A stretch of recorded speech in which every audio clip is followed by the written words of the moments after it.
First and foremost, I want to give all praises, honor, and glory to Yahweh, Bahasham, Yahweh Shai, Bahasham, Rakah Kodash. Double honors to the elders and the apostles of Great Millstone, and peace and blessings to the elect.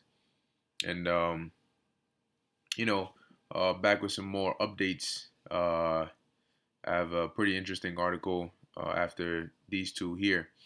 But in in the midst of all of the crises that are happening, as they like to term everything now, a crisis, right? The cost of living crisis, the energy crisis, which is interesting because at one point, this wasn't even on put on a large scale as it is now, But here, this is a tweet that I saw earlier this morning from disclose.tv, and it says just in Hack or HAK, one of the largest vegetable brands in Northern Europe, to shut down production for 6 weeks due to high energy costs.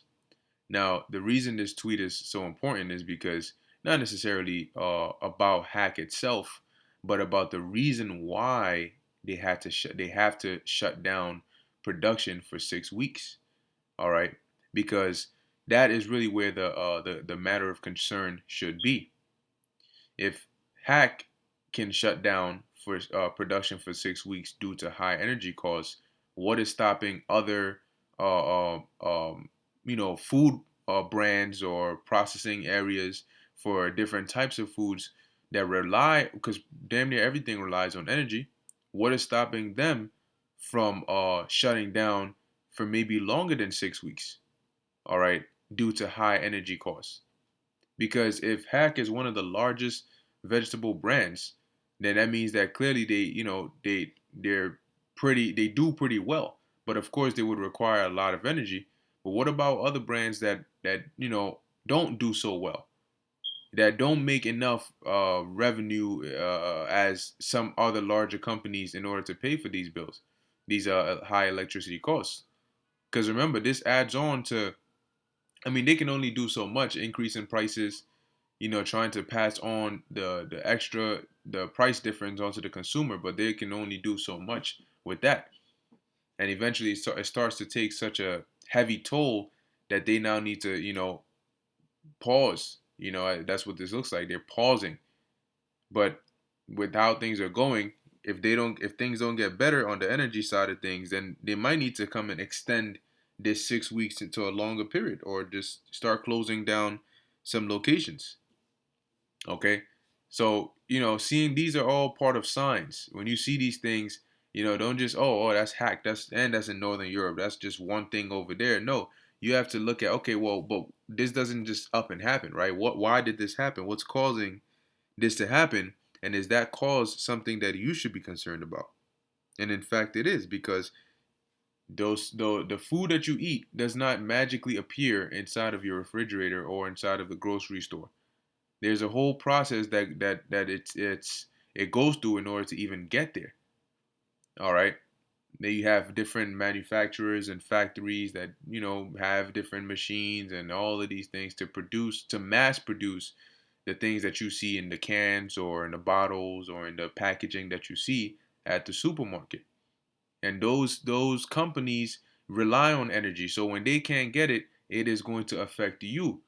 For a period of time, you may be paying super high prices with inflation added to that, but then eventually you may not pay anything because you might not find it at all. All right, so that's the first part. The next one is here, once again, dealing with this energy crisis.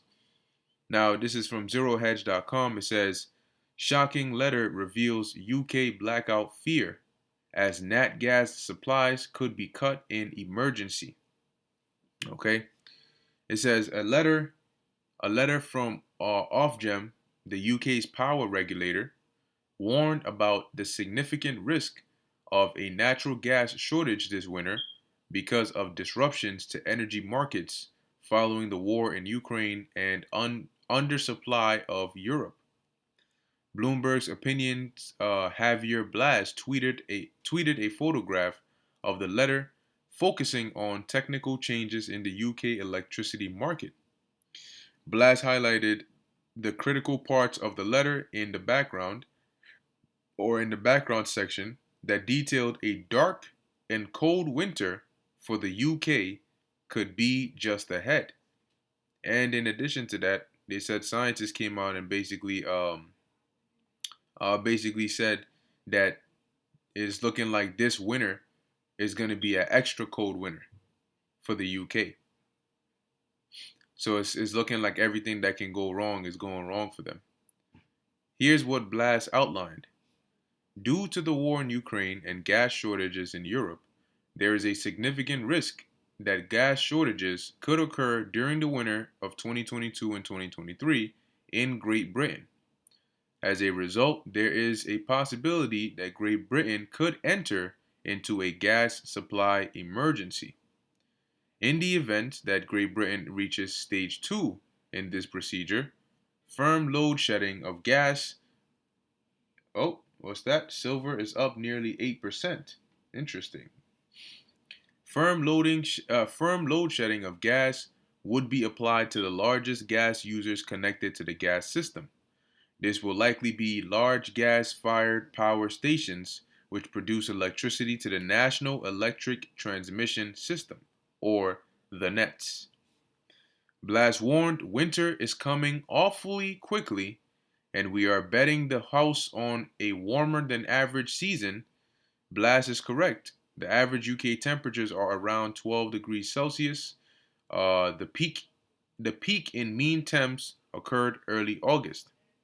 Heating degree days, a measurement designed to quantify the demand for energy needed to heat a building structure, is already rising across the country, indicating the heating season has begun.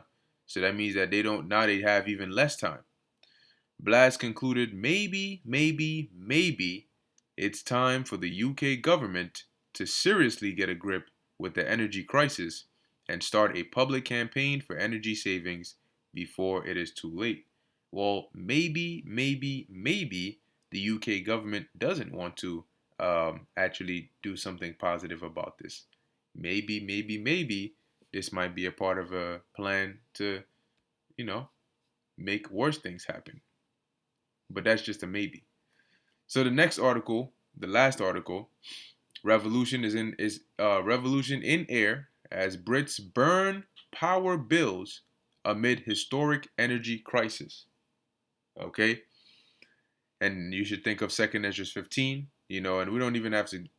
I mean, it's just at this point, it's just you already know. But anyway, Second Ezra's the 15th chapter. It goes into this. All right, it goes into sedition. It goes into people rising up against the authorities and disregarding. All right,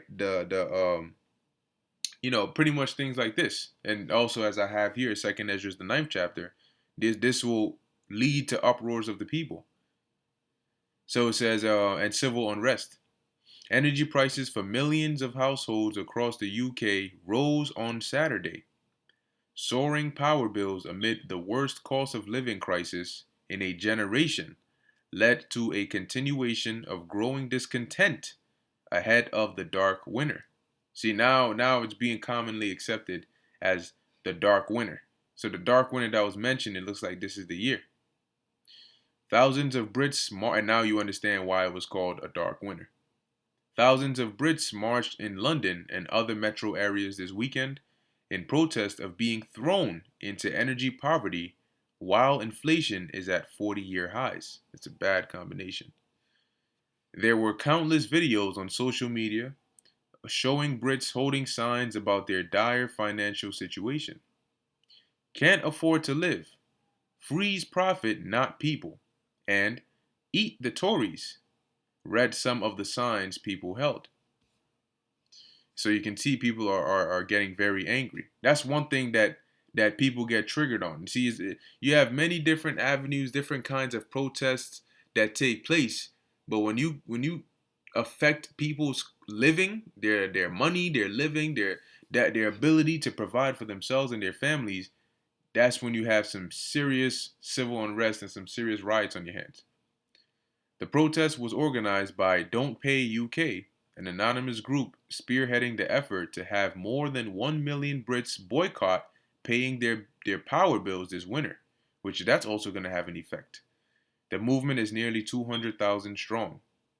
Millions of us simply won't be able to keep our heads above water, and many will freeze when the weather turns cold, a spokesman for the campaign said. And here you can see a picture. Burn your bills. Don't pay UK. So as you can see right there, they look like they're burning some bills. It says, so many photos. Please reply with your favorite ones. Together, no one is going cold this winter. But I mean, we have to see, right? Because I mean, personally, I don't see how burning your bills is gonna avoid you from freezing in the winter. They can just shut down your electricity, if I'm not mistaken. But uh, anyway, it says, thank you so much for anyone who came out today. Amazing turnout at Manchester's Day of Action. All right, cool, cool. Here's another picture. Don't pay, freeze profit, not people. And here's an actual video.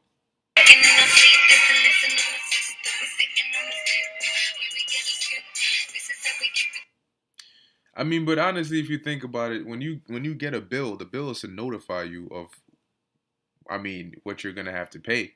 You burning that bill just that doesn't erase the cost that they're gonna charge you necessarily, you know. So, and I'm sure we all know what happens when you don't pay your bills. So let's see what happens as a result of this. But the point of this is that you are now starting to see uproars of the people.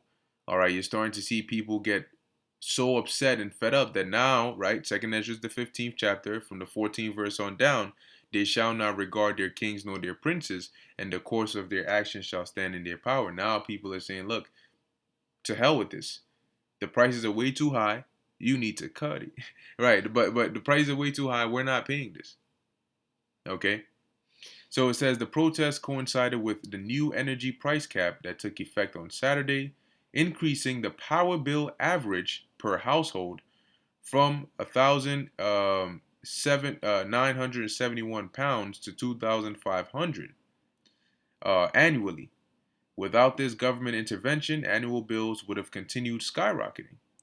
New new Prime Minister Liz Truss, right, said that the government's support for households and businesses shield them from energy hyperinflation. Now we're talking about hyperinflation. Yeah, okay, and that word, that word is going to start coming up more and more because inflation is only going to stay inflation for so long, and as it gets worse and worse, it's going to start diving into the territory of hyperinflation. Meanwhile, Truss's support is already in turmoil. Damn. Labor leads the Conservatives by a stunning 33%, according to a recent YouGov poll, up from 14% when she assumed power just 3 weeks ago. And as you can see here, the amount you actually pay depends on the amount of energy you use.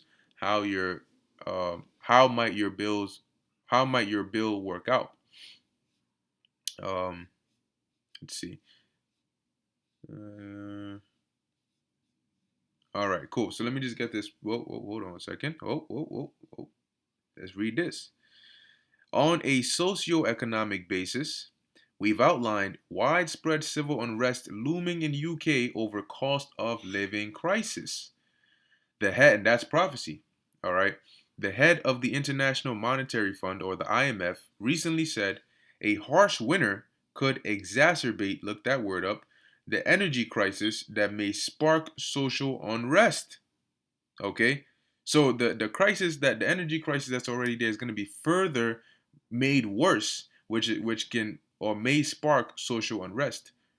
And it starts by them burning these bills, but eventually people are gonna depending on how desperate they get, they're gonna take more desperate and more drastic actions. The head of the IEA, or the International Energy Agency, said there's a risk Europe could unravel. Europe is on the list of impending social unrest areas in the next 6 months by Verisk Maplecroft, a UK-based risk consulting and intelligence firm. So isn't that interesting? And so, hey, we're gonna have to watch and see, but it is looking more and more like that. Okay, this is the book of Second Esdras, chapter 9. Just going straight to the point. Verse 2, it says, then shalt thou understand that it is the very same time wherein the highest will begin to visit the world which he made. Therefore, when there shall be seen earthquakes and uproars of the people in the world, which we're seeing and we're about to see even more. Salaki, and why is that? Because of the crisis, the various crises and difficulties that people are going to be going through.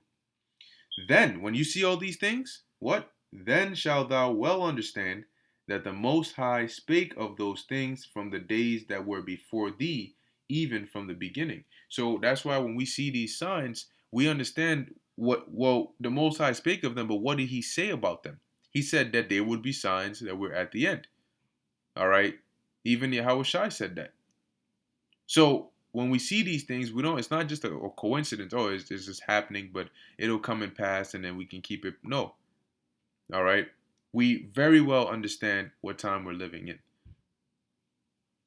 So anyway, with that, I'm going to end it here. Lord willing, that was edifying to the elect. In closing, I want to give all praises, honor, and glory to Yahweh Bahasham, Yahweh Shai, Bahasham, Rakha Kudash. Until next time, Shalom.